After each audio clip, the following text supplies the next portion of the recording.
15% струја треба да заштедат сите државни институции, одлучи денес владата. Одлуката стапува на сила од 1 септември и надлежните треба да ја почитуваат во интерес на глобалната енергетска состојба. Сите државни и јавни институции и државни предпријатија се задолжени да го исклучат декоративното осветлување на фасадите на сите јавни објекти и културни споменици. Да не се користи осветлување во внатрешните простори и канцелариите, во јавните објекти, во период кога има доволно дневна светлина. Во јавните објекти, во сезона на ладење, температурата на климатизерите да се местаат не пониско од 27 степени, а во сезона на грејење не повисоко од 20 степени. Кратко и интензивно проветрување на просториите.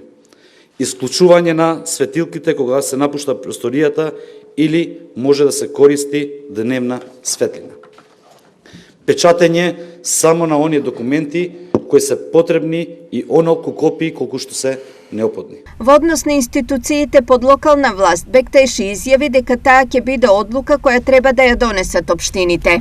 Овие препораки во делот на јавното осветлување и секако дека и за вработените во локалната самоуправа, значи важат во вид на препораки, затоа би сакал да апелирам до ЗЕЛС да ги информира сите општини и преку нивните совети да ги донесат соодветните мерки. Од СМ најавуваат дека планот за производство на струја за оваа година е за 20% повисок во однос на лани. За реализација на тој план пред се оди преку зголемување на ископот на сопствен јаглен, а потоа со набавка за јаглен заради зголемување на производството на електрична енергија во термоелектраните во Битола и во Осло. Ако се оди според планот со овие и евентуално нови мерки за штедење, Македонија би можела да избегне воведување на рестрикции, кои веќе се воведени на Косово, на пример. Ако све оди согласно планот, рестрикции во Северна Македонија нема да има и не се очекуваат.